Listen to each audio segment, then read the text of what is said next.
Bismillahirrahmanirrahim. Assalamualaikum warahmatullahi wabarakatuh. Alhamdulillahirabbil alamin wa bihi nasta'inu ala umuri dunya waddin.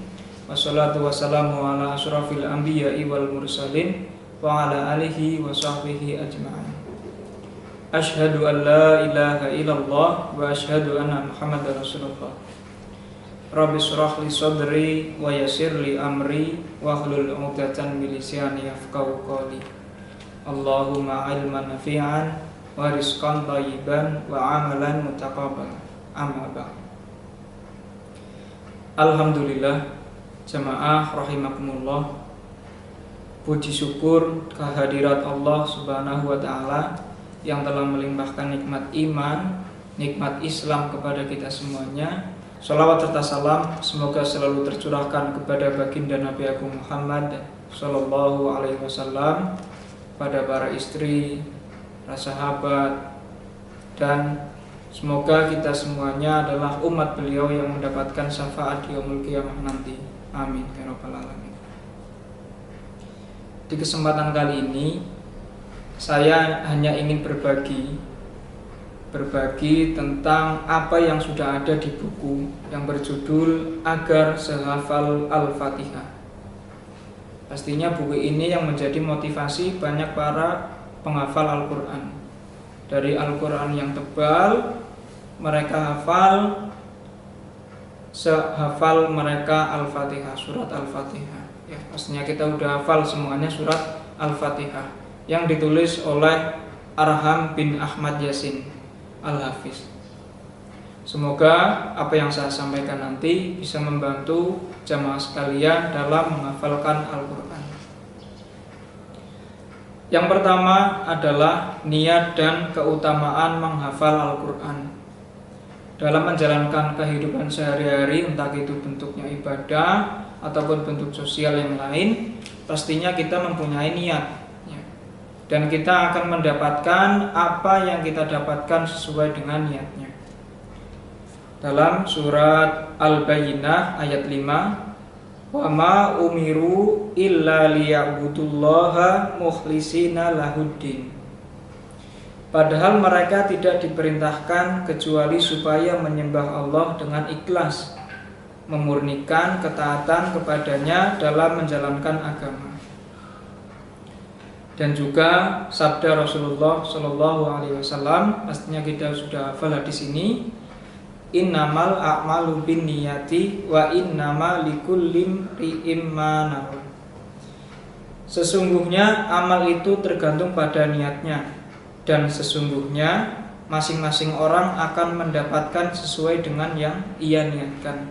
Hadis dari Bukhari dan Muslim. Dari hadis dan ayat tersebut, pastinya kita ingin ketika kita menghafal Al-Quran, kita mendapatkan apa yang sudah Allah janjikan untuk kita, Allah yang sudah Allah persiapkan untuk kita. Dan apa konsekuensinya? Yaitu konsekuensinya adalah kita harus ikhlas, harus bersemangat karena Allah, tidak yang lainnya. Untuk yang lainnya itu adalah nanti bonus dari kita menghafal Al-Quran. Fitrah manusia ketika diberikan hadiah atau iming-iming dalam melakukan sebuah kegiatan atau sebuah aktivitas, mendapatkan hadiah yang besar, pastinya dia akan bersemangat dalam menjalankan tugas tersebut untuk mendapatkan hadiah yang besar itu. Sama halnya dengan menghafal Al-Quran. Banyak hadiah-hadiah yang sudah Allah tetapkan untuk kita bagi para penghafal Al-Quran, atau keutamaan yang sudah Allah janjikan untuk kita ketika kita ikhlas dan semangat dalam menghafal Al-Quran. Keutamaan yang pertama adalah penghafal Al-Quran adalah pengemban tugas Allah dan orang-orang pilihannya. Inna nahnu nazalna dzikra wa inna lahu lahafizun. Sesungguhnya kamilah yang menurunkan Al-Quran dan kami benar-benar memeliharanya. Surat Al-Hijr ayat 9. Dalam ayat tersebut Allah menyatakan bahwa Allah yang menurunkan dan menjaga Al-Quran, sekaligus menjadi jaminan penjagaan. Lalu bagaimana cara Allah untuk menjaga Al-Quran? Yang pertama adalah Al-Quran tertulis dalam mushaf. Itu yang pertama. Dan yang kedua adalah Al-Quran dihafal dalam ingatan. Dan ini adalah tugas yang bisa dilakukan oleh semua umat muslim, yaitu menghafal Al-Quran. Jamaah rahimakumullah, dalam kita menghafal Al-Quran, pastinya kita harus teliti dan berhati-hati dalam membacanya dan juga dalam menghafalkannya. Ketika ada yang lupa, kita murojaah, kita ulang-ulang terus. Dan ada satu kesalahan ketika kita menghafal Al-Quran atau dalam mengulangnya, maka hati kita akan tidak tenang. Pasti ada sesuatu yang mengganjal. Dan itu adalah salah satu dari keistimewaan kita menghafal Al-Quran. Summa awrasnal kitabal ladzina astofaina min ibadina. Kemudian kitab Al-Quran itu kami wariskan kepada orang-orang yang kami pilih di antara hamba-hamba kami. Surat Al-Fatir ayat 32. Jamaah rahimakumullah, ketika kita dipilih oleh suatu pejabat untuk mengemban suatu amanah, pasti hati kita merasa bangga, diri kita merasa bangga. Wah, saya dipilih dari Pak Bupati untuk memegang ini. Pasti kita merasa bangga. Apalagi ini yang memilih adalah yang menciptakan kita langsung. Allah Subhanahu wa Ta'ala yang memilih kita untuk menjadi seorang yang menjaga Al-Quran lewat hafalan-hafalan yang sudah kita hafalkan. Pastinya kita mempunyai keistimewaan tersendiri. Dan yang kedua adalah Ahlul Quran adalah keluarga Allah dan orang-orang spesialnya. Dalam hadis dari Ahmad dan Ibnu Majah, Inna lillahi azza wa jalla ahlina minnas. Allah memiliki keluarga dari manusia. Sabda dari Rasulullah Sallallahu Alaihi Wasallam, Allah memiliki keluarga dari manusia. Qala qila man hum ya Rasulullah. Sahabat bertanya, wahai Rasulullah, siapa mereka? Pastinya kita bingung ya, bahwa Allah itu tidak beranak ya. Allah tidak beristri, tapi Allah mempunyai keluarga di dunia. Siapa mereka? Qala ahlul Qur'ani hum ahlullahi wa khassatuha. Rasulullah menjawab, ahlul Qur'an, mereka adalah keluarga Allah dan orang-orang khususnya. Dari hadis riwayat Ahmad dan Ibnu Majah. Sebagian orang ada kalanya merasa bangga ketika memiliki hubungan kekerabatan atau pertemanan dengan pejabat tinggi. Misalkan saya berteman atau mempunyai hubungan keluarga dengan Pak Bupati, Pak Gubernur. Pastinya saya berbangga, oh saya saudaranya Pak Bupati ini. Pastinya saya berbangga. Nah, apalagi ketika kita mendapatkan posisi khusus, yaitu sebagai keluarga Allah di dunia, yaitu Ahlul Quran. Itu adalah menjadi salah satu motivasi kita untuk menghafalkan Al-Quran, yaitu menjadi keluarga Allah di dunia. Yang ketiga adalah ahli Quran akan naik ke surga yang tertinggi. Abdullah bin Amr radhiyallahu anhu meriwayatkan dari Rasulullah sallallahu alaihi wasallam, yuqalu li sahibil Qur'ani iqra wartaqi warratil kama kunta turattilu fi dunya. Dikatakan kepada orang yang hafal Al-Quran pada hari kiamat, bacalah dan naiklah dan tartilkanlah sebagaimana engkau mentartilkannya di dunia. Fa inna manzilataka inda khirayatin taqra'uha. Kedudukanmu adalah di akhir ayat yang engkau baca. Hadis dari At-Tirmizi dan Abu Daud. Ketika kita menghafalkan Al-Quran, pada hari kiamat kita akan naik dengan membaca apa yang sudah kita hafalkan. Pastinya itu adalah suatu hal yang istimewa yang diberikan oleh kepada para penghafal Al-Quran. Jamaah rahimakumullah, kita lanjutkan ke keutamaan yang keempat, yaitu ahli Quran dan kedua orang tuanya mendapat mahkota kemuliaan di hari kiamat. Diriwayatkan dari Mu'az bin Anas radhiyallahu anhu bahwa Rasulullah shallallahu alaihi wasallam bersabda, barang siapa membaca Al-Quran dan mengamalkan apa yang ada di dalamnya, maka Allah memakaikan mahkota kepada kedua orang tuanya di hari kiamat. Sinarnya lebih terang daripada sinar matahari di rumah-rumah dunia. Lalu bagaimana dengan yang mengamalkan ini? Hadis dari Abu Daud dan Al-Hakim. Kemuliaan dalam menghafalkan Al-Quran adalah orang tua kita dipakaikan mahkota yang besarnya atau sinarnya itu lebih daripada sinar matahari di rumah-rumah dunia. Ketika kita sudah besar, mampu untuk membelikan misalkan sepeda motor, mobil, ataupun sesuatu yang orang tua inginkan, kita sudah bangga. Itu hal dunia. Apalagi ini di akhirat akan diberikan mahkota yang sinarnya lebih terang daripada matahari. Itu adalah menjadi sebuah kebanggaan. Jika merasa berat, tidak berat. Al-Quran itu mudah untuk dihafalkan, ya. Hanya kita saja yang terkadang jauh dari Al-Quran.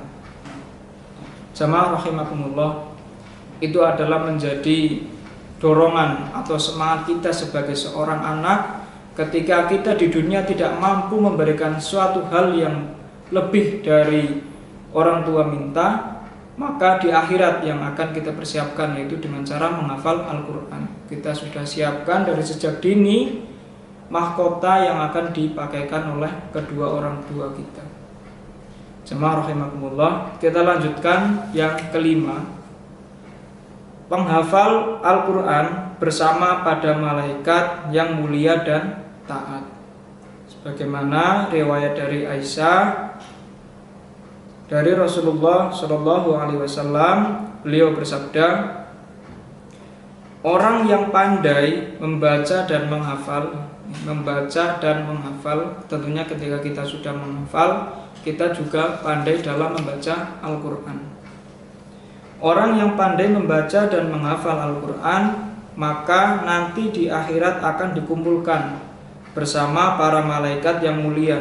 Sedangkan orang yang membaca Al-Quran dan dia terbata-bata karenanya serta kesusahan, maka baginya 2 pahala. Jadi selain kita bisa menghafal, ya, otomatis kita sudah bisa membaca Al-Quran dengan lancar, kita akan mendapatkan kemuliaan. Bagaimana dengan orang yang terbata-bata dalam membacanya?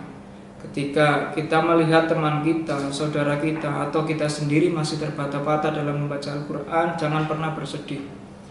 Ada pahala yang sudah Allah berikan kepada kita, karena kita sudah sudah bisa untuk membaca dan belajar membaca Al-Quran. Ada 2 pahala. Pahala yang pertama adalah pahala kita membacanya. Pahala yang kedua adalah pahala kita belajar untuk membaca Al-Quran. Jamaah rahimakumullah, yang keenam, keutamaan para penghafal Al-Quran adalah Rasulullah Shallallahu Alaihi Wasallam memuliakan penghafal Al-Quran walaupun jasad sudah jadi mayat. Jabir radhiyallahu anhu meriwayatkan bahwa Rasulullah Shallallahu Alaihi Wasallam mengumpulkan 2 jenazah perang Uhud dalam 1 liang lahat. Sebelum jenazah dimasukkan, beliau bertanya, kira-kira apa jemaah pertanyaannya? Apakah tentang dunia? Apakah tentang akhirat? Pertanyaan Rasulullah Shallallahu Alaihi Wasallam adalah, manakah yang lebih banyak hafalan Quran, Itu adalah pertanyaan dari Rasulullah Shallallahu Alaihi Wasallam. Ketika ditunjukkan, Rasulullah Shallallahu Alaihi Wasallam mendahulukannya dalam menguburkan. Jadi pertanyaannya bukan pertanyaan tentang dunia, siapa yang paling tinggi jabatannya, bukan, tapi siapa yang paling banyak dalam menghafal Al-Quran, dia yang lebih diutamakan. Itu adalah keutamaan salah satu keutamaan para penghafal Al-Quran. Yang ketujuh adalah Rasulullah Shallallahu Alaihi Wasallam memerintahkan kaum muslimin memuliakan penghafal Al-Quran. Dari Abu Musa Al-Asy'ari radhiyallahu anhu berkata, Rasulullah Shallallahu Alaihi Wasallam bersabda, salah satu wujud pengagungan kepada Allah adalah memuliakan muslim yang sudah tua dan penghafal Al-Quran tanpa melampaui batas dan tidak meremehkan dan memuliakan pemimpin yang adil. Tanpa melampaui batas artinya ini dia tidak hulu ya, tidak berlebihan, secukupnya saja, tidak berlebihan.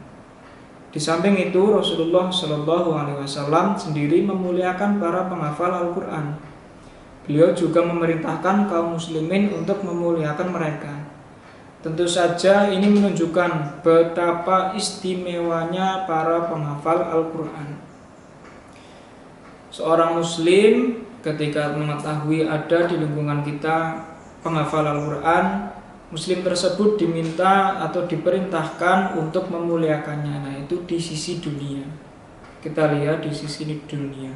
Sedangkan di sisi akhirat sudah banyak hadiah-hadiah yang sudah Allah jaminkan atau yang sudah Allah akan berikan kepada para penghafal Al-Quran. Baik, kita coba muhasabah atau introspeksi diri. Masih malaskah kita dalam membaca Al-Quran? Masih malaskah kita dalam menghafal Al-Quran? Bagi murid-murid yang mungkin ini masih usianya anak-anak ya, menghafal Al-Quran itu banyak sekali manfaatnya. Selain tadi keutamaan-keutamaan tersebut, yang lain adalah kita mencerdaskan otak kita. Kita akan menambah daya ingat kita, bukan berkurang ya. Daya ingat kita bukan berkurang tetapi menambah.